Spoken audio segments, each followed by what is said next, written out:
Hi, this is Cami Haynes from the Emerging Managers community, where we're taking the man out of management. That's the masculine, aggressive, and negative leadership strategies that have been in the workplace for so long, and moving towards more collaboration and empowerment, creating an environment where managers treat their employees with respect and everyone's working together to achieve extraordinary results. Now, in some of my previous articles and videos, I've talked about the importance of self-talk and how that internal chatter that we have going on in our head constantly can either be our best friend or our worst enemy. Now, I've got to say this is something that my girlfriends and I can talk about ad nauseum. We are constantly surprised by how brutal and evil and nasty we can be when we're talking to ourselves. Despite the fact that we know it's not good for us, we keep doing it. I mean, it's like, hello, why is this such a difficult habit to break?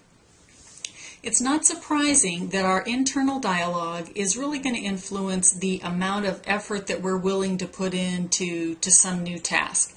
Regardless of what other people say and other people do, we have certain thoughts in our head. So whether it's losing weight, learning to play golf, finding love, building a business, it doesn't really matter. Our self-talk is going to play a huge part in whether or not we're going to try to do those things and how likely it is that we're actually going to succeed. So what that means is you need to watch your language. I know I sound like your mother there, but it's true. Words matter. So you need to choose them very carefully. And I want to give you a few simple substitutions that you can make in your everyday talk that's going to move you from negative and disempowering kinds of comments into a more positive and action-oriented one. I'm going to give them to you quickly, and then I'm going to go back and give you some examples. First one is, I'll try. Please remove try from your vocabulary because that basically sets you up for failure. The next one is, I should. Again, many of you have heard people say, don't should on yourself. Okay? And the final one is, I have to or I must.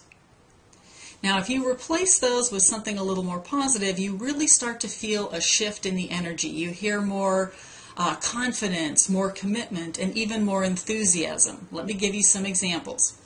Instead of saying, I'll try to finish it by Friday, substitute, I will finish it by Friday, or I'm going to finish it by Friday.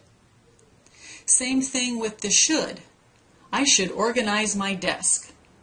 Replace that with, I want to organize my desk, or I will organize my desk. Finally, I must or I have to make 10 sales calls today. Replace that with, I choose to make 10 sales calls today, or I'd like to. As I said, you can really feel the energy shift, and I wasn't being overly dramatic in those. The key is that as soon as you get those positive emotions going, that's going to propel you forward and help you accomplish more.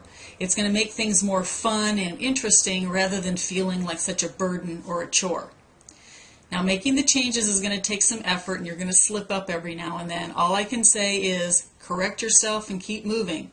So if you hear yourself saying, I'll try, or I should, or I have to, simply correct yourself. Say, no, what I meant to say was, I will, I'm going to, I'd like to. Whatever particular phrase works best for you.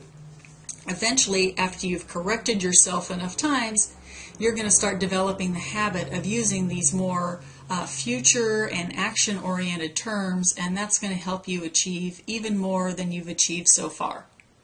Join me in the Emerging Managers community, where you're going to get free instant access to more tools and strategies to help you build your business, grow your skills, and increase your professional sanity. Go to www.emergingmanagerscommunity.com.